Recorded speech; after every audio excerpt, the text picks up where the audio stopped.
So if you've ever struggled with doubt or felt like if you talked about it, people would just judge you, if you've ever talked to someone about doubt and their answer basically amounted to, well, don't. Like, don't doubt, you should have faith. You know, that it's silly to doubt, then this may help you, this series. So I think there's reason for hope in the scriptures. And the very time sometimes you feel like you could use support or you could talk, you need to talk to somebody about it, it might feel like church is the last place you want to bring it up, because church can be a little bit like Facebook. Everybody's life is perfect except yours. But you know that's fake, right? And so I think you'll find in this series reason for hope, because the witness of Scripture tells us a different story about doubt. Doubt isn't something that nobody else has. It isn't something that's like the opposite of faith and anti-faith, and they can't coexist in the same place. And so the witness of Scripture tells us that that to understand and process our doubt is not an unhealthy thing. And in fact, there's so many stories in Scripture of people who are examples to us in so many other ways, but have struggles. And so the characters that we find in the pages of Scripture aren't perfect. They aren't all buttoned up. They don't have everything under control, but sometimes there are struggles. And so even if you look in the Old Testament at the Psalms, and the Psalms is like the songbook of the Israelites. It's the way that they express their worship. So they'd sing these songs. They'd sing these psalms together, and these would be the words that it would help them kind of anchor themselves for the week, the way that we do when we sing our songs. And if you look through the Psalms, in Psalm 10, the psalmist says, "O Lord, why do you stand so far away from me? Why do you hide when I'm in trouble?" Or from Psalm 13, "O Lord, how long will you forget me? Forever? How long will you look the other way? How long must I struggle with anguish in my soul, with sorrow in my heart every day? How long will my enemy get the upper hand?" Psalm 22 says, my God, why have you abandoned me? Why are you so far away when I groan for help? Every day I call to you, my God, but you do not answer."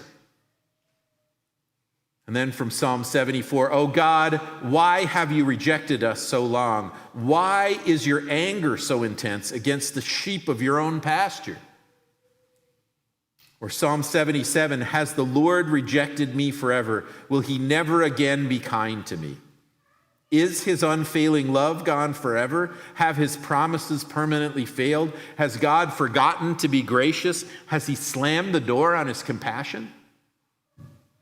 And so you can see the struggle in the psalmist. You can hear the pain that they have, that they're kind of going, why am I in this place? Why does it feel like God has abandoned me? And so they pose these questions.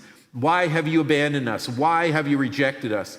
And then makes it personal. Why have you rejected me? Like, why do I feel on the outside here, God? Why does it feel like this, that you're not coming through? How do I call out for you for help and you don't show up? And so they feel what we feel sometimes, that we want to have faith and we say we believe in God, but in some of our painful, anxious times, we feel like it's just not getting better. And people tell me if I pray about it, if I just believe and I'm trying to do that, but it's not working. And the last one that I just read, the psalmist, you can almost tell like he's turned a corner, because he says, "Has the Lord rejected me forever?" He doesn't even ask the question to God. He's asking anybody who will answer, has God, like, is God even on the scene here? Has the Lord rejected me forever?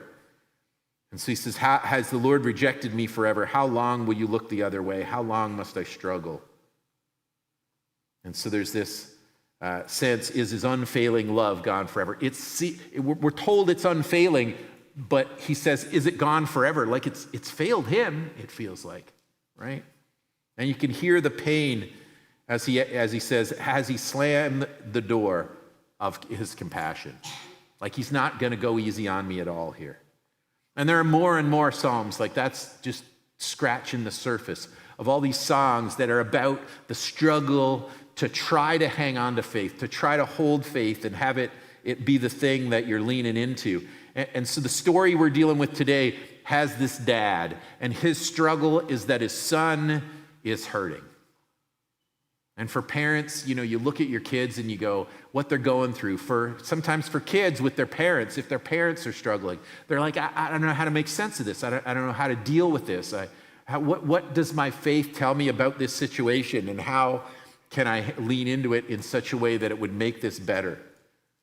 And so this dad, he's watching his son suffer, and he's in pain and anguish over it. He's trying to get help.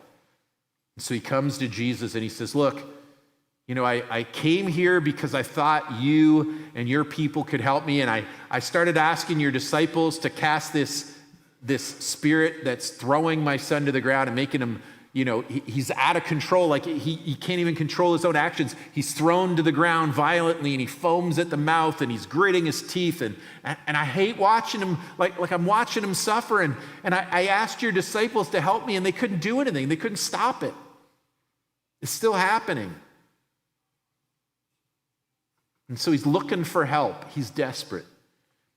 And so he comes to Jesus, and he talks to the disciples first, and they can't help him. So then he's telling Jesus how they couldn't help him. And Jesus turns and addresses his disciples that failed to cast out the evil spirit. And Jesus says to them, you faithless people, how long must I be with you? How long must I put up with you? Bring the boy to me. It's like he looks at them and he goes, you're faithless. If you had enough faith, he infers, this wouldn't have been a problem for you. How come you couldn't do this, guys? Why is this dad so desperate and you couldn't help him, and now he's got to come tell me, do I have to put up with your lack of faith forever? And he ties faith into this situation. So it sounds like he's saying if his followers had enough faith, they could have helped the boy. They could have relieved the pain that this dad is suffering watching his son. And so the disciples have failed in an area that clearly Jesus feels like they should have been able to handle. And it's their lack of faith that he attributes their failure to. So he kind of infers if they had enough faith, they would have been able to deal with it. And then Jesus asks the boy's father, how long has this been happening? How long has he been suffering with this? And the dad says, since he was a little boy, the spirit often throws him into the fire or into the water trying to kill him. He's like, my son's going to die. I'm going to watch him die. The spirit is always throwing him into dangerous situations. It'll throw him into the fire. It'll throw him into the water. I'm afraid he's going to drown, or he's going to die of third-degree burns. Like it's ruining him. It's threatening him constantly. I don't want to watch my kid die. And then he says, that this is like, this situation is dangerous, and he wants help. And so he says to Jesus, have mercy on us and help us if you can. Like, Jesus, your disciples couldn't do anything about it. Can you do this? Help me if you can. If you've got the power, don't watch me suffer like this. Don't let my boy go through this. Do something. Help us. And so he's desperate, but Jesus says, so Jesus responds to that, and he's saying, since he's a little boy, this thing's been trying to kill him, and have mercy on us. Help us if you can. You can feel the desperation in his plea to Jesus. He just wants his kid to be okay. And there's a desperation there where he's asking Jesus, if you can help him, help him. And see, there's all kinds of doubts that exist in the world, and especially doubts about faith. You can doubt God's existence.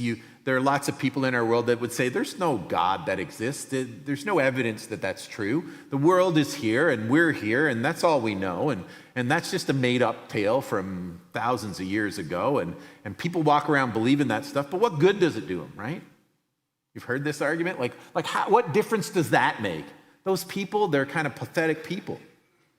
And so you can doubt God's existence. You can doubt his goodness. The old saying philosophically, to try to discount the existence of God was, well, if there's a God that exists, if he's good, then he would want to do away with all the suffering in the world. And if he was powerful, he'd be able to do away with all the suffering in the world. So if you're talking about a God that's all good, he's going to want to. And if he's all powerful, he's able to. So why is there still suffering in the world? So obviously that kind of God isn't there. So if there is a God, he's not a God that's really caring and loving and cares what we're going through. Or he just doesn't have the power. He just can't help us. Because whatever else he has power over, he doesn't have the power to do away with suffering. So the very existence of suffering in the world means, they would say, there's not a good, all-powerful God. But when you look at this dad, it doesn't seem that he doubts God's existence. Like, he's shown up there in good faith. He's come towards Jesus and his disciples thinking this could help me. And he's come there and asked the disciples to help him with his son. He doesn't seem to doubt God's existence, or he wouldn't have any interest in Jesus or his followers. And we got no reason to think he doubts his goodness. He doesn't say, hey, Jesus, if you're willing. There have been people who came to Jesus for healing that said, if you're willing, you can make me well. But that's not what this guy says. What this guy says is, have mercy on us and help us if you can.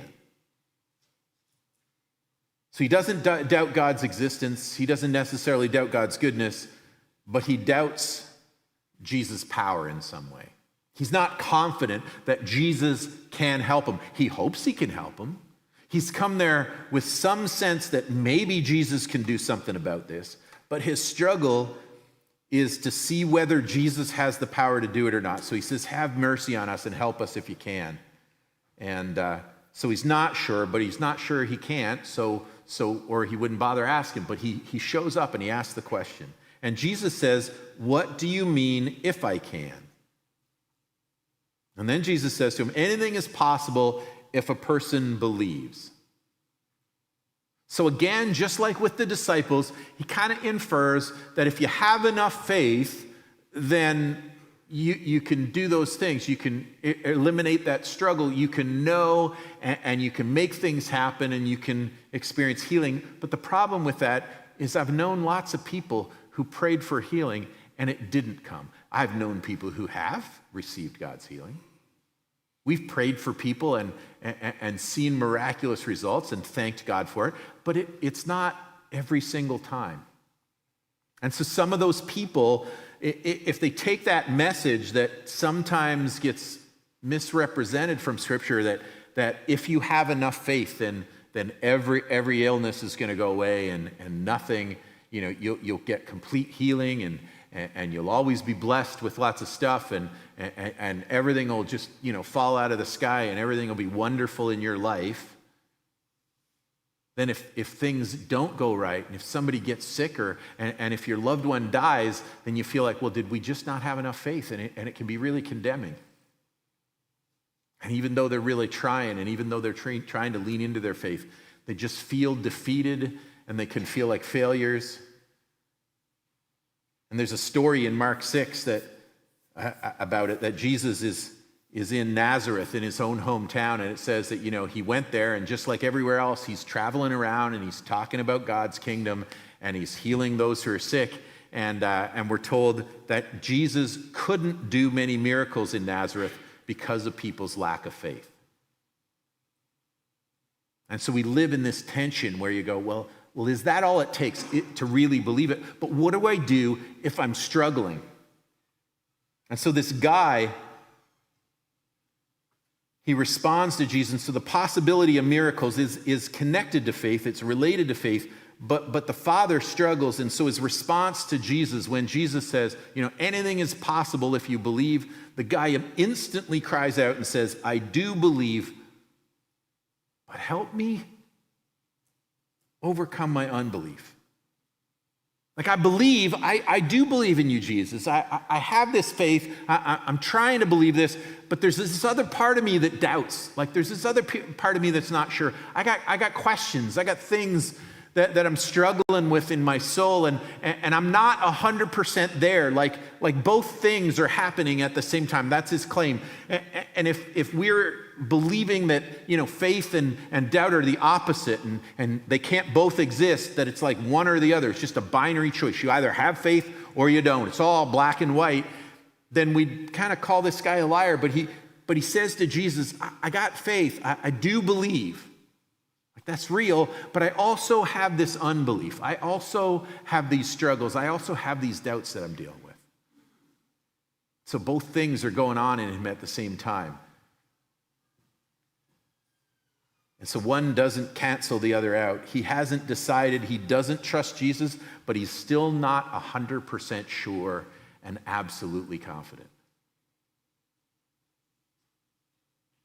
And so he admits it to Jesus. He goes, look, I believe, and I want to believe all the way, but I'm not 100% there yet. I still have these doubts. I still have these struggles. I'm trying to be there, but I'm not. Can you help me move?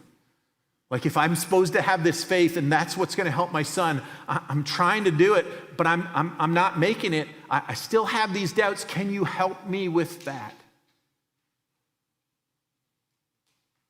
He's on the line somewhere between not believing anything about God and about Jesus and being 100% confident of him. But he wants to be moving in this direction, right? He's saying, help me move from where I am. Help me deal with the struggle. Help me deal with the fact that I have doubts and questions and stuff that keep me awake at night wondering whether this is all true or not. And if you've ever felt those feelings of not being sure, but wanting to be sure, and not sure you could even tell your best friend because they just think less of you, then you know what it is to feel the pain of that moment. And this guy, he tells Jesus in front of a whole crowd, like, I'm trying. I do believe, but I also don't. I want to be confident, but I'm up in the air here, man. And at that very moment, Jesus' first response to him seems to show that seems to be enough for Jesus. Like Jesus doesn't say, go away, and when you're sure, when you believe in me, come back and maybe we'll try this again. Or if you don't have enough faith, then your son's doomed. That's your problem. You should have believed in me. It's your fault that it's not happening. Your son's going to suffer until you get it straight and you believe in me with your whole heart. He doesn't say that to him. The minute that this guy admits where he's at and asks for help and lets Jesus know that he wants to be moving in a direction towards more faith, that he wants to be confident even though he's not, Jesus doesn't get mad and walk away. He says, you are still engaged with, you're still coming to me. And you didn't just ask me for help for your son, you asked me for help for you. And in that moment, Jesus does exactly what he's asking, to help the son and to help the father. He helps the son with the situation. He immediately heals him of the struggle that he's going through and this infirmity of having this spirit throw him to the ground and the foaming at the mouth. And so he tells the spirit, like, get out of him and never come back. And the kid's knocked to the ground and everybody goes, oh, he must be dead. And he just helps the kid up and the kid goes back and the kid's free. And for the rest of his life, he's never going to have to deal with that again. And if you're a parent, you know that moment for that dad tells him everything he needs to know about Jesus.